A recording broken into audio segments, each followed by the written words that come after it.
Hello बच्चों। तो जैसा कि हम लोग ऑफलाइन क्लासेस में बहुत सारी चीज़ें हम लोगों ने कवर अप तो कर ही ली थी, बट लास्ट क्लास हम लोगों की ऑनलाइन भी हुई थी, जिसमें हम लोगों ने इस चैप्टर को कंप्लीट किया था, जो कि आपका एनसीईआरटी का चैप्टर नंबर 10 है, लाइट। ठीक है, लाइट रिफ्लेक्शन एंड रिफ्रैक्शन, ये आपका चैप्टर था। और इसमें कुछ चीज़ें हम लगभग चैप्टर्स का जो थ्योरेटिकल कॉन्सेप्चुअल पार्ट्स था वो हम लोगों ने डिस्कस कर लिया था। और हमने लास्ट क्लास में कहा भी था कि नेक्स्ट क्लास जब भी हमारी होगी उसमें हम लोग इसके न्यूमेरिकल प्रॉब्लम्स जो बचे हैं, जो रह गए हैं, उनको डिस्कस करेंगे फिलहाल। लेकिन आज हम लोग न्यूमेरिकल के साथ साथ कॉन्सेप्चुअल भी डिस्कस करेंगे, कॉन्सेप्चुअल क्वेश्चंस भी हमें कवर अप करना है साथ में। ठीक है, तो आइए एक एक करके देखते हैं। सबसे पहले हम एनसीईआरटी को फोकस करेंगे। एनसीईआरटी के सारे क्वेश्चंस कंप्लीट तो होने ही चाहिए, तो एनसीईआरटी के क्वेश्चंस हम सबसे पहले कंप्लीट करने की कोशिश करते हैं। उसके लिए सबसे पहले हम एनसीईआरटी के इंटेक्स्ट क्वेश्चन हमने बता रखा है कि वो क्या होता है। जो एनसीईआरटी में जहाँ पर भी आप पढ़ते हैं, ठीक है, जो क्वेश्चंस आप पढ़ते, जो थियोरेटिकल पार्ट होती हैं, थ्योरीज दी गई होती हैं, वहीं बीच में बॉक्स में कुछ क्वेश्चन 4-5 क्वेश्चंस लिखे होते हैं, उन्हीं को हम बोलते हैं इंटेक्स्ट क्वेश्चन। इसलिए मैं बार बार रिपीट कर दे रहा हूँ ताकि आपको ढूंढना ना पड़े, ज़्यादा परेशानी नहीं होगी, आप सीधे उस बॉक्स को ऊपर फोकस करिएगा। तो सबसे पहले अगर आपके पास एनसीईआरटी है तो एनसीईआरटी आप ओपन कर लीजिए और उसमें सबसे पहले पेज नंबर 176 पर जाइए। एनसीईआरटी का पेज नंबर 176, इसके क्वेश्चंस हमें डिस्कस करने हैं। तो आइए डिस्कस करते हैं एक एक करके। सबसे पहले फर्स्ट क्वेश्चन है आपका, a ray of light traveling in air enters obliquely into water, does the light ray bend towards the normal or away from the normal? तो एयर से वाटर में गया तो एयर की डेंसिटी, ऑप्टिकल डेंसिटी या refractive index water की comparison में क्या होगा? कम होगा। तो जब कम रिफ्रैक्टिव इंडेक्स से यानी कि रेयर मीडियम से डेंसर मीडियम में लाइट रे जाती है तो किधर बेंड होती है? Towards the normal. तो इसका आंसर क्या हो जाएगा? It will bend towards the normal. क्यों? क्योंकि in water speed of light is lesser in comparison to the speed of light in air. तो इस तरह से आपका ये क्वेश्चन, इतना ही आपको लिखना है। क्या लिखेंगे सीधे? It bends towards the water, towards the normal in water because the speed of light in water is less than the speed of light in air. Next question आपका है, दैट इज नेक्स्ट क्वेश्चन आपका है, light enters from air to glass having refractive index 1.5। Air से glass तक, हालांकि ये चीज़ हम लोगों ने क्लास में भी डिस्कस किया था, यानी कि रिफ्रैक्टिव एयर से ग्लास में जा रहा है, मतलब कि रिफ्रैक्टिव इंडेक्स ऑफ, अगर ग्लास की अगर हम बात करें with respect to air, a mu g, तो ये आपको कितना दे रखा है? 1.5।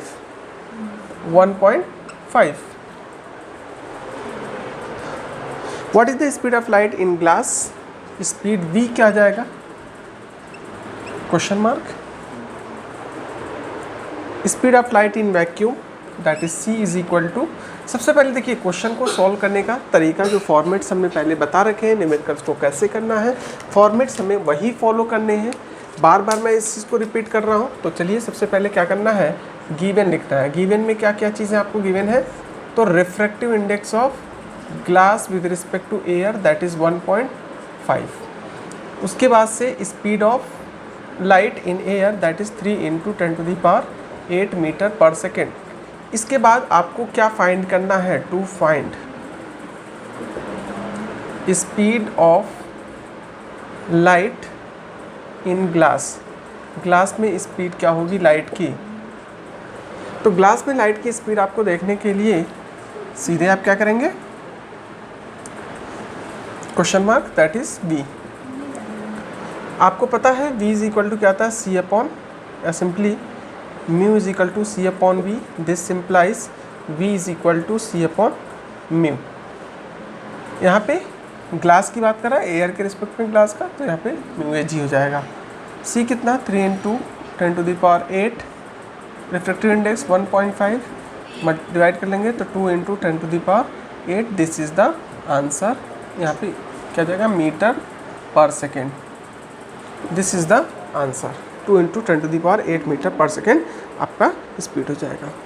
इसी तरह से नेक्स्ट क्वेश्चन है, find out the table given below, the medium having highest optical density, also find the medium with lowest optical density, तो जिसका रिफ्रैक्टिव इंडेक्स ज़्यादा उसकी ऑप्टिकल डेंसिटी ज़्यादा होगी, जिसका रिफ्रैक्टिव इंडेक्स कम उसकी ऑप्टिकल डेंसिटी कम होगी। तो इसमें एक एक करके देख लीजिए, आपके पास एयर दे रखा है, फिर ice, water, alcohol, kerosene, fuse quartz, turpentine oil, benzene, crown glass, ये सारी चीज़ें दे रखी हैं। सबका रिफ्रैक्टिव इंडेक्स दे रखा है, ये मटेरियल मीडियम क्या है, रिफ्रैक्टिव इंडेक्स सबका दे रखा है, ठीक है। तो अब इसमें देखिए सबसे कम किसका है, तो जो सबसे कम है सबसे पहले आप देखिए एक एक करके एयर का ही है। एयर का रिफ्रैक्टिव इंडेक्स सबसे कम है, तो एयर का जब रिफ्रैक्टिव इंडेक्स सबसे कम है तो ये क्या है, ऑप्टिकली रेयरर मीडियम है, यानी ये इसकी जो ऑप्टिकल डेंसिटी है वो क्या है, लोवेस्ट है, किसका, एयर का। इसके बाद से यहाँ पे देखेंगे डायमंड, डायमंड का 2.42 रिफ्रैक्टिव इंडेक्स, मतलब ये इसकी ऑप्टिकल डेंसिटी क्या है, हाईएस्ट है, तो डायमंड की ऑप्टिकल डेंसिटी हाईएस्ट होती है और एयर की लोवेस्ट होती है, अगर किसी मटेरियल मीडियम की बात कर रहे हैं तो, ठीक है। नेक्स्ट इसी पेज पे नेक्स्ट क्वेश्चन है आपका, you are given kerosene, turpentine and water, in which of this does light travel the fastest. Kerosene है, टर्पेंटाइन है और वाटर है, इन तीनों में किस में लाइट बहुत तेज़ी से जाएगी, तो ध्यान रखिए जिसकी ऑप्टिकल डेंसिटी कम होगी लाइट उसमें तेज़ी से ट्रैवल करेगी। कहने का मतलब ट्रैफिक जहाँ कम होगा वहाँ पे गाड़ियाँ ज़्यादा तेज़ी से जाएंगी, तो सिंपली लाइट भी क्या है कि जहाँ पे ट्रैफिक कम होगा, डेंसिटी कम होगी, ऑप्टिकल डेंसिटी कम होगी। अब ऑप्टिकल डेंसिटी कब होगी, जब उसका रिफ्रैक्टिव इंडेक्स कम होगा। तो सबसे पहले आपको क्या जानना होगा कि केरोसिन का, टर्पेंटाइन का और वाटर का रिफ्रैक्टिव इंडेक्स कितना होता है। तो यहाँ पे केरोसिन का रिफ्रैक्टिव इंडेक्स अगर आपको देखना है तो आई थिंक इस टेबल में तो दिया नहीं है, दिया है टेबल में, ऊपर आप देखेंगे केरोसिन का 1.44 है, ठीक है। तो अब केरोसिन का रिफ्रैक्टिव इंडेक्स 1.44 है, टर्पेंटाइन का है आपके पास 1.47, वाटर का है 1.33, तो तीनों में सबसे कम रिफ्रैक्टिव इंडेक्स वाटर का हुआ। तो वाटर का रिफ्रैक्टिव इंडेक्स अगर 1.33 सबसे लोवेस्ट है तो इसमें लाइट जो है बहुत तेज़ी से फास्ट से ट्रैवल करेगी, यानी कि लाइट इसमें फास्ट ट्रैवल करेगी, तेज़ी से मूव करेगी, ठीक है। ये आपका आंसर हो जाएगा, क्लियर। नेक्स्ट क्वेश्चन है, the refractive index of diamond is 2.42, what is the meaning of this statement. Diamond का रिफ्रैक्टिव इंडेक्स 2.42 है, इसका क्या मीनिंग होता है। तो देखिए डायमंड की अगर हम बात, किसी भी मटेरियल मीडियम का किसी भी चीज़ का रिफ्रैक्टिव इंडेक्स दे रखा है तो इसका मतलब कि A speed of light in vacuum to the speed of light in that medium, ये जो रेशियो है यही आपका क्या होता है, रिफ्रैक्टिव इंडेक्स होता है, ठीक है। तो हम सिंपली कह सकते हैं कि स्पीड ऑफ लाइट, अगर डायमंड का रिफ्रैक्टिव इंडेक्स, इसको डिफाइन करने का, इसका मीनिंग लिखना है अगर आपको,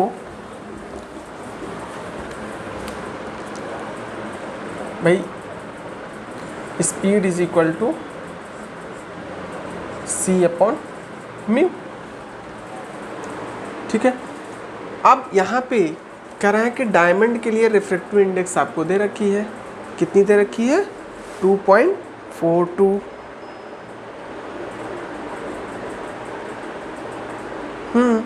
तो अब सिंपली इसको हम लिख सकते हैं क्या, 1 upon mu into C.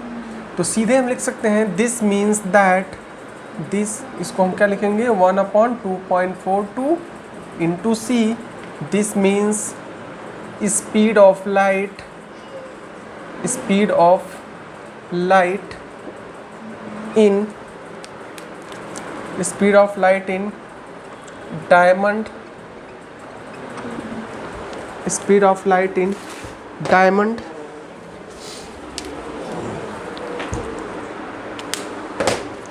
Diamond is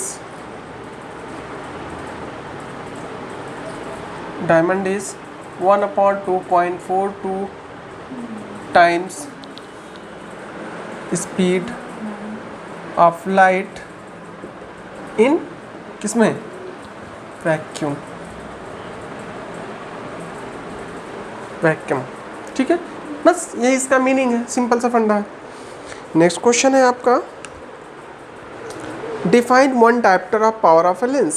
एक डायप्टर पावर लेंस को कैसे आप डिफाइन करेंगे, तो वन डायप्टर में be defined as may be defined as the power of a lens having focal length, या फिर कह सकते हैं 1 diopter is the power of that lens which has the focal length of 1 meter. ठीक है, 1 diopter of a lens, 1 diopter power of a lens is the power of that lens having focal length 1 meter. Next है, a convex lens forms a real and inverted image of needle at a distance of 50 cm from it. Where is the needle placed in front of convex lens? convex lens से कितनी distance पे उसको रखा जाए? if the image is equal to the size of object, also find the power of the lens. तो चलिए, ये numerical part है, इसको देखते हैं.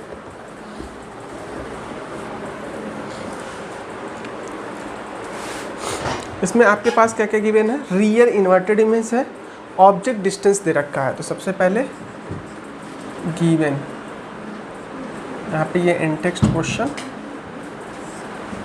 पेज 176. गिवन में आपको क्या क्या लिखना है? कह रहा है 50 centimetre object distance you. Real है, ऑब्जेक्ट हमेशा नेगेटिव होता है तो -50 सेंटीमीटर ही लेंगे. इसके बाद से कह रहा है from it where does the needle place in front of convex lens. Convex lens के सामने कहाँ पर रखा जाए? और कोई इंफॉर्मेशन इसमें नहीं दी गई है. Where is the needle place in front of convex if the image is equal to the size of object.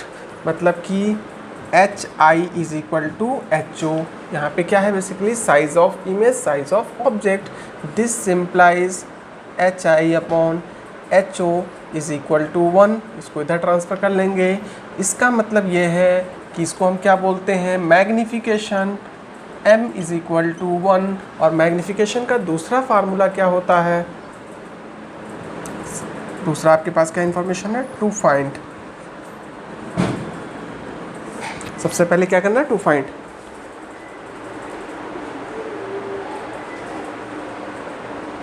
V find of a needle at a distance is ना convex lens forms a real and inverted image of a needle placed at a distance इतना. where is the needle placed in front of a convex lens? image equal in size होना चाहिए. Okay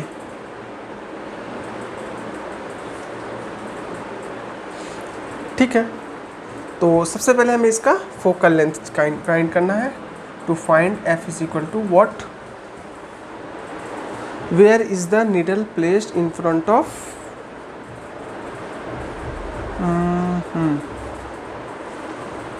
50 centimetre दे रखा है.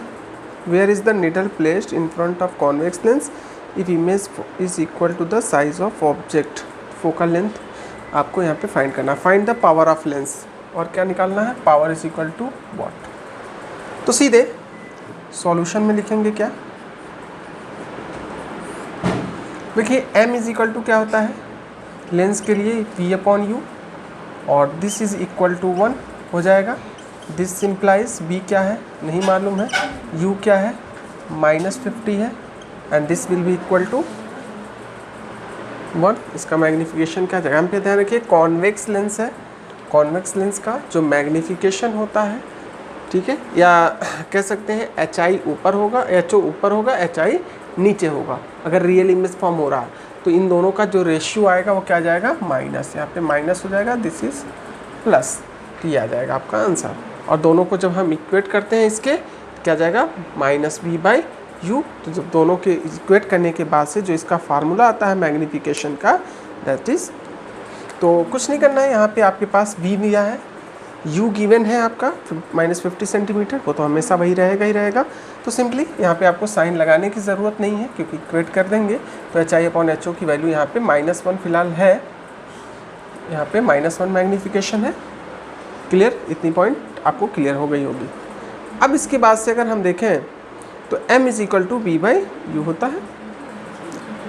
Simply यहाँ से M is equal to आपने, तो दिस सिंप्लाइज, अब अगर आपके पास ध्यान रखिए कि v इमेज फॉर्म करना है तो उसी डायरेक्शन में फाइंड करना होगा। तो यहाँ पे मैग्नीफिकेशन -1 है, तो this simplifies v is equal to -50 into -1 that is 50 centimetre. इतनी बात क्लियर हो गई होगी। अब इसके बाद हमें क्या निकालना है, फोकल लेंथ। तो 1/f is equal to lens formula. Lens formula अगर हम यूज़ करेंगे तो f1/f is equal to 1/v minus 1/u। 1/f is equal to v क्या है 1/50 माइनस 1/50। सॉल्व करेंगे क्या जाएगा 1 + 1/50 दैट इज़ 2/50। तो f इज इक्वल टू हो जाएगा 50/2 दैट इज़ 25 सेंटीमीटर। तो ये इसका focal length that is answer. अब हमें पावर चाहिए, power is equal to 1/f, यहाँ पे लिखेंगे क्या 1/25/100, this is 100/25 that is 4 dioptre. This is the power of the lens, 4 dioptre इसका पावर हो जाएगा। क्लियर है इतनी बात? ओके। इसी तरह से आपका ये सारा क्वेश्चन यानी कि सॉरी ध्यान रखिएगा, ये जो क्वेश्चन आपका हम करा रहे थे अभी, ये पेज नंबर 184 है।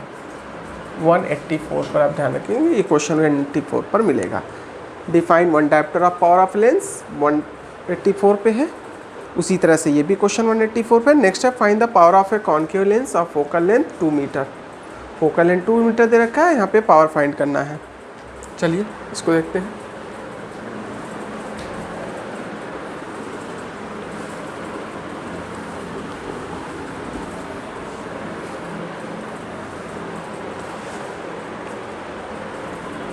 गिवन में क्या है आपका कॉन्केव लेंस है, कॉन्केव लेंस है focal length,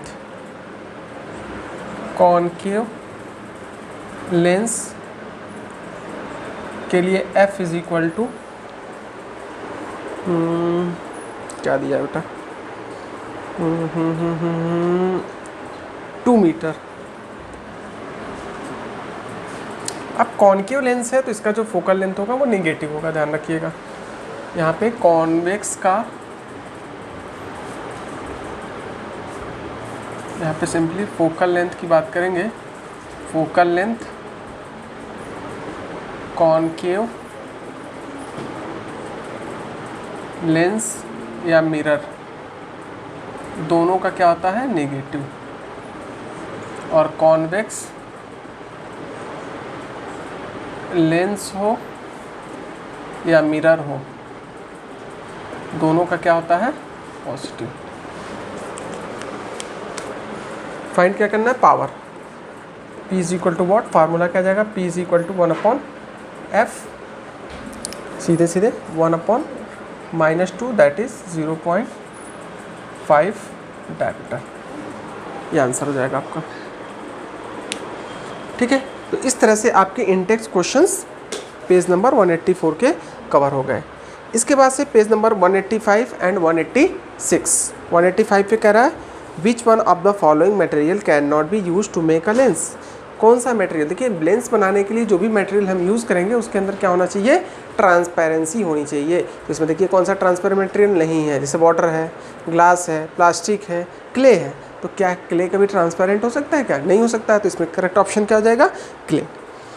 the image formed by a concave mirror. Next question है आपका पेज नंबर 185 एंड 186 एनसीईआरटी का। आई रिपीट, क्वेश्चन नंबर 2 है इसका। The image formed by the concave mirror is observed to be virtual, erect and larger than the object. Where should be the position of object.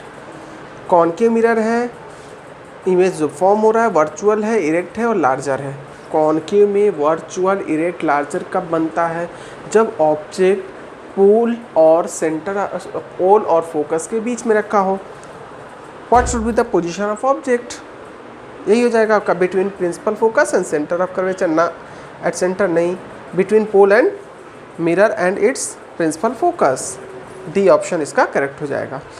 Next question है आपका, where should an object be placed in front of a convex lens to get a, ये exercise question है, page number 185 से लेकर के 186 तक ये जितने भी क्वेश्चंस आपको देख रहे हैं पीछे एक्सरसाइज क्वेश्चंस। आइए इसको मेंशन कर देते हैं।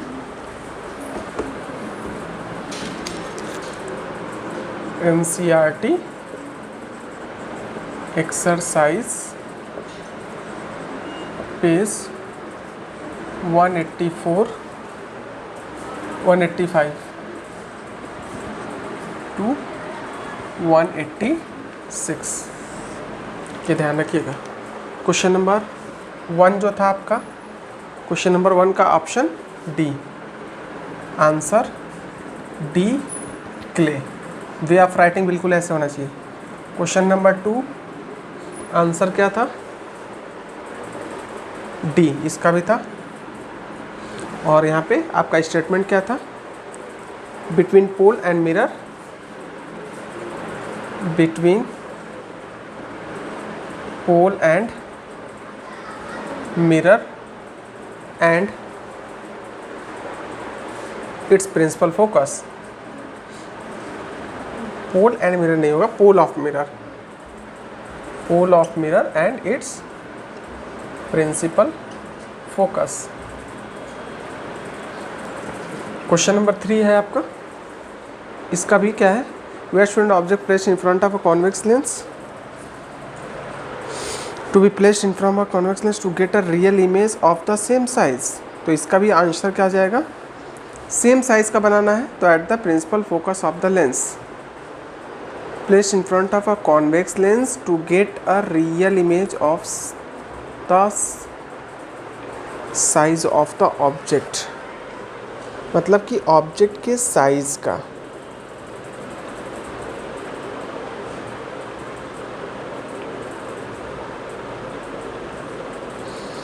तो फर्स्ट ऑप्शन इसमें एट द प्रिंसिपल फोकस नहीं होगा, इसका at the twice the focal length,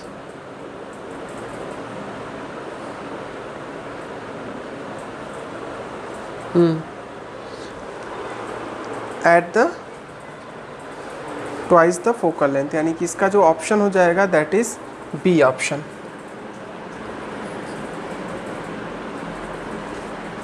ठीक है, बी ऑप्शन आपका करेक्ट हो जाएगा। नेक्स्ट क्वेश्चन है आपका 4th, a spherical mirror and a thin spherical lens have each of focal length -15 centimetre. दोनों का फोकल लेंथ -15 सेंटीमीटर है। The mirror and lens are likely to be, दोनों का फोकल लेंथ -15 है, दोनों कैसे होंगे, माइनस में है। अभी हमने थोड़ी देर पहले अभी आपको बताया कि जो कॉन्वेक्स कॉन्केव मिरर हो चाहे कॉन्केव लेंस हो तो उसका फोकल लेंथ नेगेटिव होता है। तो इसमें अंडरस्टूड है कि दोनों कैसे हैं, कॉन्केव हों। तो इसका आंसर क्या हो जाएगा, A option is the correct, A option correct हो जाएगा। Next, no matter how far you stand from the mirror your image appears erect, the mirror is likely to be, कितनी दूर भी खड़े हो।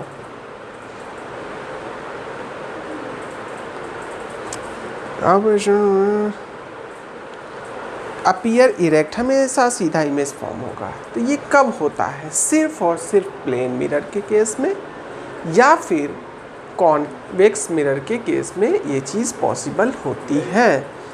ठीक है, अब कह रहा है इसमें आपको प्लेन दे रखा है, कॉन्केव दे रखा है, कॉन्वेक्स दे रखा है और लास्ट ऑप्शन आइदर प्लेन और कॉन्वेक्स दे रखा है। I think last option is the correct option होगा, that is the convex. Either convex हो सकता है या फिर कॉन्केव हो सकता है या फिर प्लेन मिरर हो सकता है।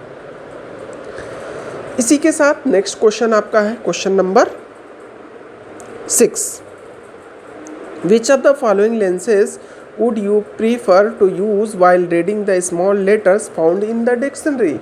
डिक्शनरी में जो छोटे स्मॉल लेटर्स होते हैं उनके लिए, उनको रीड करने के लिए कौन सा लेंस आपके लिए यूज़फुल होगा। तो जाहिर सी बात है छोटे छोटे लेटर्स को बड़ा करके देखना है, तो बड़ा करके देखने के लिए मैग्नीफाइंग लेंस चाहिए। मैग्नीफाइंग लेंस कौन सा होता है, कॉन्वेक्स लेंस होता है। भाई कॉन्वेक्स लेंस में तो इमेज आपको बड़ा मिलेगा, कॉन्केव के केस में क्या होता है, इमेज छोटा करके दिखाता है, इरेक्ट दिखाता है, वर्चुअल दिखाता है।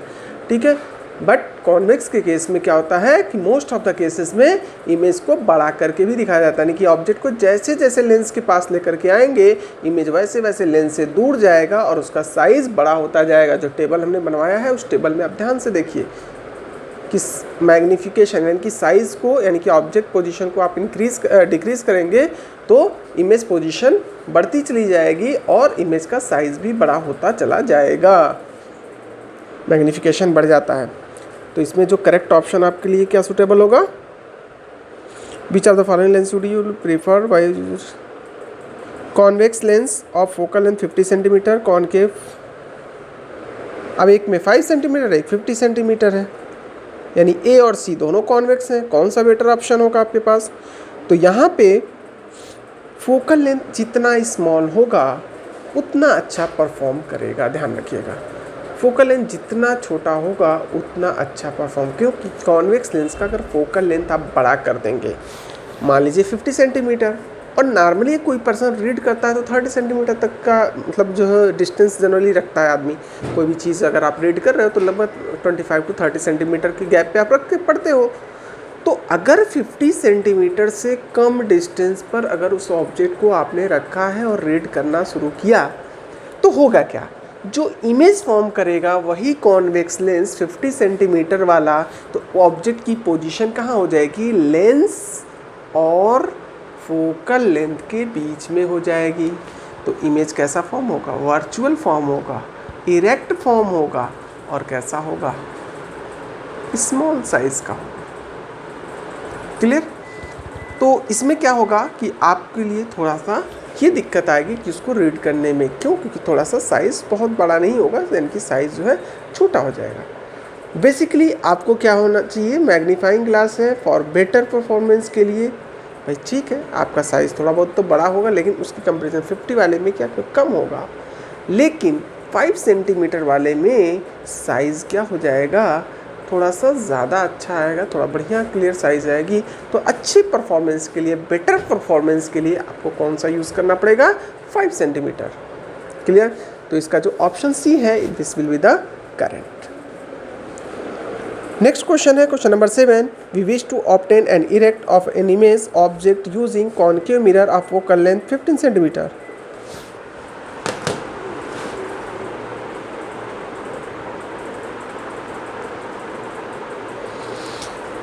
इरेक्ट इमेज आपको बनाना है किसका? कॉनकेव मिरर का, जिसका फोकल लेंथ 15 सेंटीमीटर है। What should be the range of the distance of the object from the mirror? What is the nature of the focal length है। इरेक्ट इमेज बनाना है, तो इरेक्ट इमेज बनाने के लिए पोल और ऑप्टिक जो है फोकस है उसके बीच में ऑब्जेक्ट रखना पड़ेगा। तो ऑब्जेक्ट की जो रेंज होगी वो क्या हो जाएगी? 0 से लेकर के 15 सेंटीमीटर हो जाएगी। तो answer will be 0 to 15 centimetre या less than 15 centimetre. Next question है, अच्छा इसमें कह रहा है इज़ द इमेज लार्जर और smaller than the object? What is the nature of image? Nature कैसा होगा इमेज का?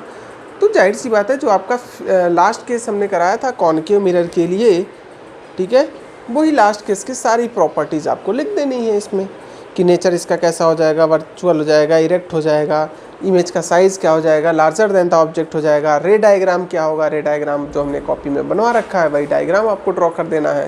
तो ये क्वेश्चन आपका सॉल्व हो जाएगा। नेक्स्ट है name the type of mirror used in the following situation. Headlight of car के हेडलाइट में कौन सा मिरर यूज़ होता है? ये भी हमने बताया था कि यूजेस ऑफ द मिरर में कि इस मिरर का यूज़ कहाँ पे, कॉनकेव मिरर का यूज़ कहाँ करेंगे, कॉन्वेक्स का कहाँ यूज़ करेंगे।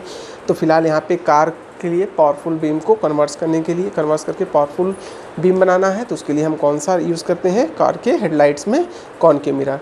नेक्स्ट है साइड या रियर व्यू मिरर के लिए कौन सा यूज़ करेंगे? तो वहाँ पे कॉन्वेक्स, क्योंकि बड़े बड़े ऑब्जेक्ट का छोटा इमेज बना करके और सीधा दिखाने का काम करता है बस, जिससे क्या होगा? लार्ज एरियाज़ को कवर कर सकता है।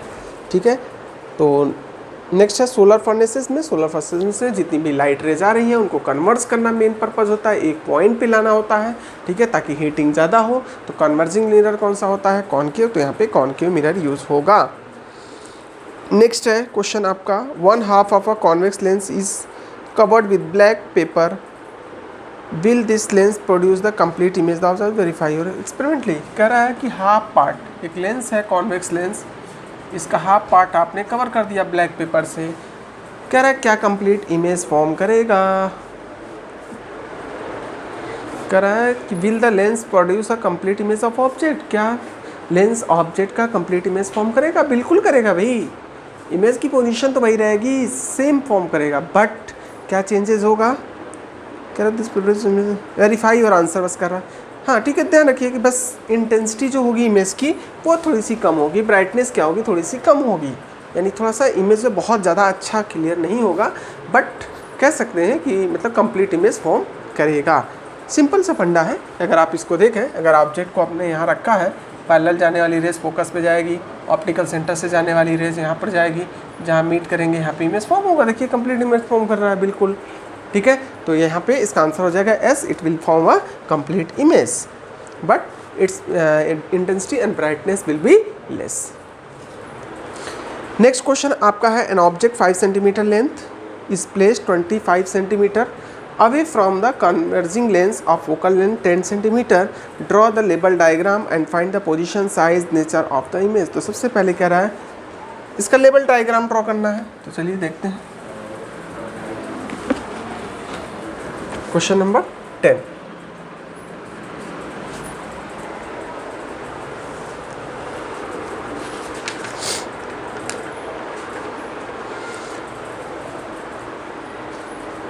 Five centimetre in length is placed 25 centimetre away from a converging lens. तो कन्वर्जिंग लेंस कौन सा होता है? Convex lens. कॉन्वेक्स लेंस बनाइए, ऑप्टिकल सेंटर यहाँ से 25 सेंटीमीटर पर ये दे रखा है कन्वर्जिंग लेंस, अब focal length 10 centimetre, focal length 10 centimetre, ये आपका 10 सेंटीमीटर हो जाएगा। और क्या गिवन है आपको? ड्रॉ द रे डायग्राम एंड पोजीशन। ठीक है, तो यहाँ से देखिए पैरेलल जाने वाली रेस ये 10 है, तो ये भी 10 होगा, फोकस से कन्वर्ज होगी, ऑप्टिकल सेंटर से जाने वाली रेस ये 10 है, यहाँ पे 20 होगा, यहाँ पर उसी तरह से दिस विल बी ऑल्सो 20। तो इमेज कहाँ फॉर्म होगा? बिटवीन, यहाँ पे देखिए beyond the centre of curvature है, और यहाँ पे बिटवीन सी एंड दिस, तो यहाँ पे इमेज फॉर्म होगा। ये डिस्टेंस क्या आ जाएगी? Image distance. ये डिस्टेंस क्या आ जाएगी? u। Find position, size and nature of the image. अब यहाँ पे v क्या आ जाएगा? 1/f is equal to 1/v minus 1/u। This simplifies 1/v is equal to 1/f plus 1/u। Formula रखेंगे तो 1/f में आप क्या लिखोगे बेटा? f के प्लेस पे आप रखोगे क्या? 10। ये क्या आ जाएगा? पॉजिटिव 1/10 प्लस 1/u क्या आ जाएगा? ये निगेटिव ही होगा, तो -25। सॉल्व करेंगे, ये आ जाएगा आपका 250, 25 माइनस 10 दैट इज़ 15/250। इसको आप सॉल्व कर लेंगे, दिस इज़ द 1/f की value, and so f is equal to 250/15 multiply divide करेंगे तो क्या जाएगा? सॉरी 1/v की वैल्यू हम निकाल रहे थे, यहाँ पे v हो जाएगा आपका 15 1 जा 15, बचेगा आपका 10, 100 हो जाएगा 15 6 जा 90.10, ज़ीरो लगाएंगे 100 15 6 जा 90, तो 16.06 पर इसकी इमेज अराउंड फॉर्म होगा। इसको एक बार फिर से चेक कर लीजिए, कहीं रॉन्ग तो नहीं हो रहा। 15 1 जा 15, बचेगा 10, 100 15 6 जा 90, बचेगा 10, यहाँ ज़ीरो नहीं लगाना होगा, सिर्फ 6 हो जाएगा। फिर अगेन 10 6 6 6 6 ऐसे होता चला जाएगा। इसको राउंड फिगर हम लिख सकते हैं क्या? 16.67 सेंटीमीटर। तो position of image will be 16.6 centimetre. ये जो आपका है 16 पॉइंट, देखिए 20 से कम है कि नहीं है, तो 16.6 सेंटीमीटर पर इमेज फॉर्म होगा। अब यहाँ पे कह रहा है कि नेक्स्ट पोजीशन हो गया, साइज। साइज चाहिए, तो अब साइज का सवाल उठता है, तो साइज क्या हो जाएगा? m is equal to, m is the size, HI/HO is equal to V/U। अब सवाल ये उठता है कि हमें साइज चाहिए, यानी कि इसका मैग्नीफिकेशन चाहिए, तो कैसे हम निकालेंगे? साइज ऑफ ऑब्जेक्ट, यानी कि इसकी हाइट ऑलरेडी 5 सेंटीमीटर दे रखी है, तो यहाँ पे क्या जाएगा, m is equal to simply HI के प्लेस पे एज इट इज़ रखेंगे, HO क्या जाएगा 5, V आपने निकाला है कितना 16.67, U कितना है -25, तो HI इज इक्वल टू 5 5 सा -5 से डिवाइड कर देंगे, 5 3 सा 0.51 सा ये 16 हो जाएगा, 5 3 सा 17, 5 3 सा 20, 5 4 सा तो -3.33 ये इसका साइज हो जाएगा, दैट इज सेंटीमीटर में। ठीक है, तो इस तरह से आपका इस हो गया, तो साइज हो गया, पोजीशन हो गया।